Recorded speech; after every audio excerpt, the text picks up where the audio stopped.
नमस्ते बच्चों, कैसे हैं आप सब।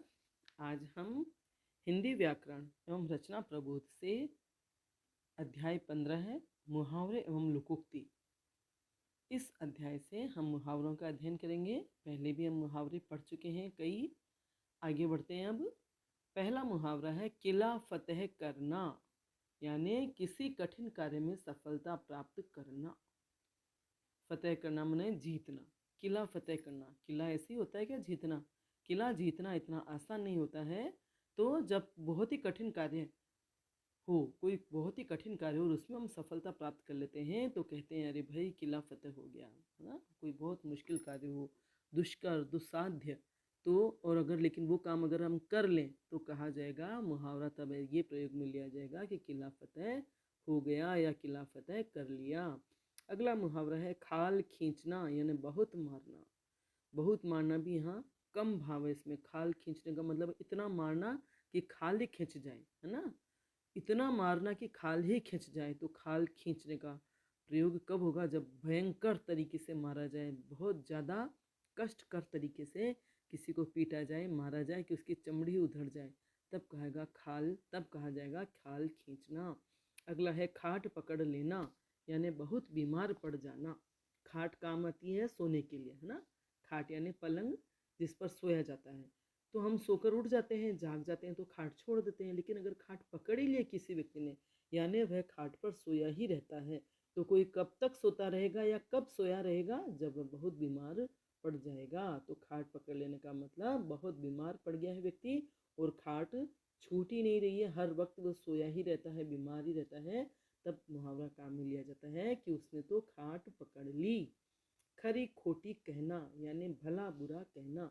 खरी मने भला या सही, सच्ची सच्ची बात, और खोटी मने बुरा लगी जो बात। तो खरी खोटी कहना मने भला बुरा कहना।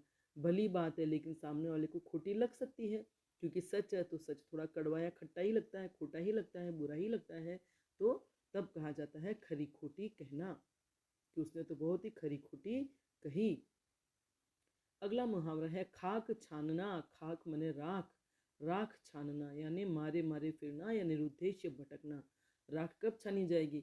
बहुत ही कम कोई काम का तत्व मिलने वाला होगा और तब राख छानी जाएगी। राख जबकि बिल्कुल बेकार सी चीज़ हो जाती है, भाई ईंधन जल गया और वो बेकार सी चीज़ पड़ी हुई है, लेकिन अगर उसको भी कोई छान रहा है तो इसका मतलब उसके पास या तो कोई काम नहीं है या बहुत मामूली काम है। तो निरुद्देश्य भटकना, बिना किसी उद्देश्य के, बिना किसी कार्य के भटकना या मारे मारे फिरने की स्थिति होती है, तब कहते हैं कि भी वह तो बस खाक छानता फिरता है, उसके पास कोई काम नहीं है, वह केवल खाक ही छानता फिरता है।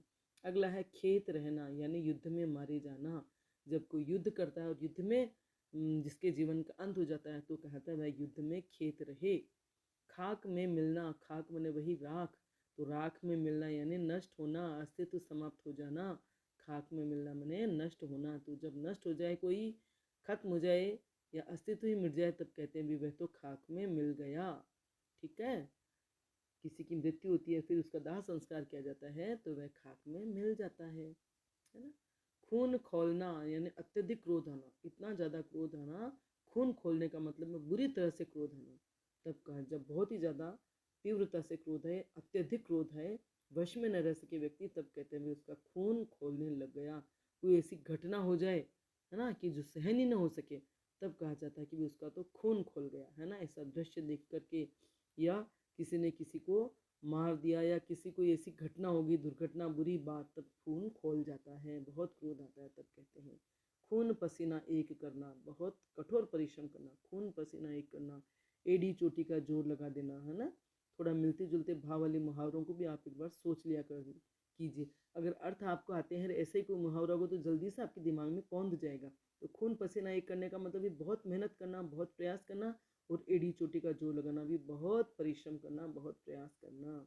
जब व्यक्ति कोई काम करने के लिए बहुत मेहनत करता है, बहुत प्रयास करता है, तब कहते हैं भी उसने तो खून पसीना एक कर दिया इस कार्य को करने के लिए। अगला है ख्याली पुलाव पकाना। ख्याली मने, ख्याली मने ख्यालों में, ख्यालों में, कल्पनाओं में पुलाव पकाना, है ना। कल्पनाएं करना किसी बात की केवल, तो कोरी कल्पनाएं करना, व्यर्थ कल्पनाएं करना। कोई व्यक्ति केवल कल्पनाएं ही करता है, वास्तव में तो कुछ करता नहीं है, तो कहते हैं भी वह तो ख्याली पुलाव पकाता रहता है। खून का घूंट पीकर रह जाना, चुपचाप गुस्सा सहन कर लेना। खून तो खौलता है किसी बात को लेकर के, किसी घटना को लेकर के, लेकिन फिर भी व्यक्ति अगर चुपचाप से सहन कर लेता है तब कहा जाता है खून का घूंट पीकर रह गया। गुस्सा तो बहुत आया लेकिन फिर भी खून का घूंट पीकर रह गया। खरी खरी सुनाना, वही खरी खोटी का मतलब है भली बुरी, है ना, भला बुरा कहना। और यहाँ खरी खरी सुनाना मैंने साफ साफ कहना, सच्ची सच्ची बात कहना, जो सही सही है वह सुनाना। भले सामने वाले को बुरा लग रहा है लेकिन खरी खरी सुनाना। खून सूखना यानी भयभीत होना, बुरी तरह से डर जाना। शेर को सामने देख करके मेरा तो खून ही सूख गया, है ना। तो खून सूखना माने बुरी तरह से डर जाना। खटाई में पड़ना, कार्य में व्यवधान आना, कोई काम पूरा न होना और बाधाओं के चलते वह कार्य रुक जाता है तो कहते हैं खटाई में पड़ गया। खटाई में पड़ना, कई सरकारी योजनाएं सरकारें बदलती है तो खटाई में पड़ जाती है। ठीक है। अगला मुहावरा है गंगा नहाना, है ना। गंगा नहाना माने किसी कठिन कार्य को पूर्ण करना। गंगा नहाना, किसी कठिन कार्य को पूर्ण करना। बहुत ही कठिन कार्य है जीवन का, ना। जीवन में कई काम होते हैं बड़े बड़े, अपने बच्चों की शादी करना, बच्चों को पढ़ाना लिखाना, घर बनाना। तो ऐसे जब कोई बड़े काम पूरे होते हैं, और ज़्यादातर ये है बेटियों की शादी हो जाती है, बेटियों का ब्याह हो जाता है, इन सारी जिम्मेदारियों से निवृत्त हो जाता है तो व्यक्ति कहता है भाई मैं तो गंगा नहाया। गड़े मुर्दे उखाड़ना, गड़े मुर्दे, मुर्दे मने जो मर गया है उसको उखाड़ना, ना। मुर्दा जो मर गया है, जिसको दफना दिया गया है, उसे भी उखाड़ करके निकालना। इसका मतलब है पुरानी बातें करना, बहुत ही पुरानी पुरानी बातें जिनका शायद आज कोई महत्व नहीं है लेकिन फिर भी उनको याद करना, उनको निकालना, तब कहते हैं गड़े मुर्दे उखाड़ना। गले मढ़ना, किसी को जबरदस्ती कार्य सौंप देना। गले मढ़ दिया, उसकी इच्छा तो नहीं थी, सामने वाले की इच्छा नहीं थी कोई कार्य करने की, लेकिन उस पर जबरदस्ती मढ़ दिया जाए कि ये कार्य तुझे करना ही है, तब कहा जाता है ये कार्य उसके गले मढ़ दिया गया।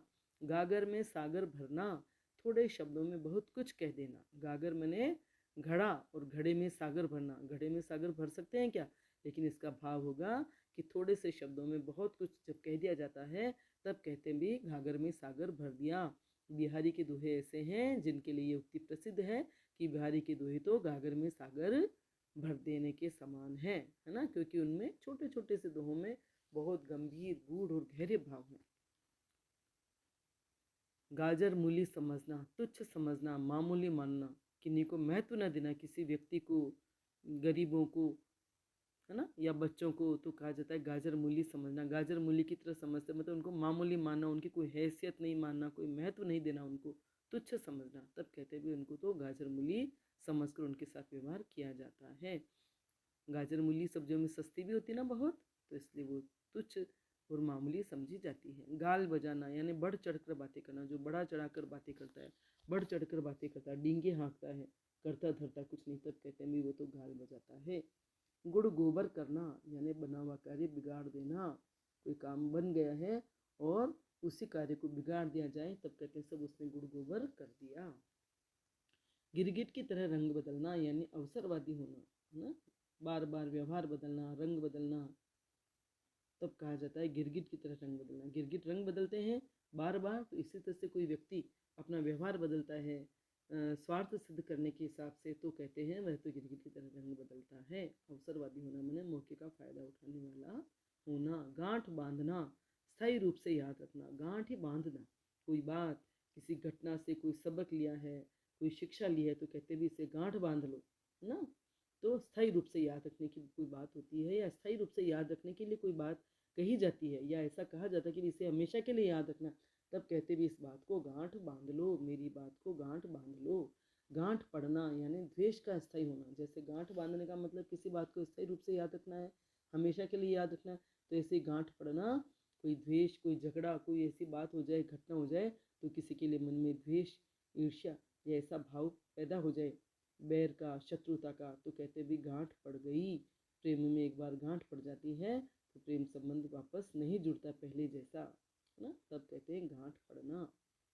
गुदड़ी का लाल होना, गरीबी में भी गुणवान होना। गुदड़ी गरीबों का एक वस्त्र होता है, मतलब गरीब लोग जो ओढ़ते हैं, बिछाते हैं, उन्हें कहते हैं गुदड़ी। और उन गुदड़ियों में लाल होना, गुदड़ी लाल होता है रत्न, हीरा, है ना, लाल कहते हैं रत्न को या हीरे को, और गुदड़ी कहते हैं गरीबों के गिद्दे बिस्तर वगैरह के लिए। तो गुदड़ी का लाल होना मने जो गरीबी की अवस्था में भी या गरीबों में भी, अगर गरीबों में भी कोई प्रतिभावान बच्चा पैदा होता है तो कहते हैं मैं तो गुदड़ी का लाल निकला, है ना। बाकी तो ये समझा जाता है ना भी, जो पढ़े लिखे हैं अमीर घराने के लोग वही होशियार होते हैं, लेकिन कई बार क्या बहुत बार मतलब होता ही है, गरीबों में बहुत प्रतिभावान बुद्धिमान बच्चे निकलते हैं, बड़े ओजस्वी तेजस्वी, तब उनके लिए कहा जाता है ये तो गुदड़ी का लाल निकला, या गुदड़ी में भी लाल है। गंगा नहाना वही दायित्व से मुक्ति पाना, या बहुत कठिन कार्य को, कठिन जिम्मेदारी को पूर्ण कर लिया जाता है, तब कहा जाता है कि भाई गंगा नहाया, मैं तो गंगा नहाया, मेरी बेटी की शादी करके मैं तो गंगा नहाया। गाल फुलाना यानी गुस्सा करना या रूठना, गाल फुलाना, है ना। कोई रूठ जाते हैं बच्चे वगैरह तो कहते हैं तो गाल फुला के बैठा है, गाल फुला के बैठी है, यानी गुस्सा होकर बैठी है, नाराज होकर बैठी है। घोड़े बेचकर सोना यानी निश्चिंत होकर सोना, वही है जैसे गंगा नहाना वाली बात है ना, गंगा नहाना, वैसे ही घोड़े बेचकर सोना, निश्चिंत होकर सोना, मतलब बस वही निश्चिंत होकर के सोने के लिए कहा जाता है। वह तो घोड़े बेचकर सो रहा, मतलब कोई ऐसी कोई बात नहीं है कि भी उसे जल्दी उठना है या चिंता करनी है। जब कोई चिंता ही नहीं है जीवन में, सारी चिंताएं, सारी जिम्मेदारियां, सारे कार्य खत्म हो जाते हैं, तो व्यक्ति घोड़े बेचकर ही सोता है। घुटने टेकना माने हार मानना, युद्ध में जब कोई व्यक्ति, युद्ध होते थे और कोई सेना हार मानने वाली होती थी या हारने लगती थी तो वह घुटने टेक देती थी कई बार, तब कहते हैं भी उन्होंने हार मान ली। हार मानना माने घुटने टेक देना, है ना। हार मानने की जब बात होती है तो कहा जाता है भी उन्होंने उस सेना के सामने घुटने टेक दिए, घुटने टेक दिए माने हार मान ली, हार स्वीकार कर ली। घी के दिए जलना यानी खुशियाँ मनाना, तो दीपक कब जलाए जाते हैं, घी के दीपक जब हमारा मन बड़ा ही प्रसन्न होता है, बहुत खुशी का अवसर होता है, तो घी के दिए जलाना मैंने खुशियाँ मनाना। जब राम अयोध्या लौटे थे 14 वर्ष का वनवास पूरा करके, तो सारी नगरी में घी के दिए जलाए गए, यानी बहुत खुशियाँ मनाई गई।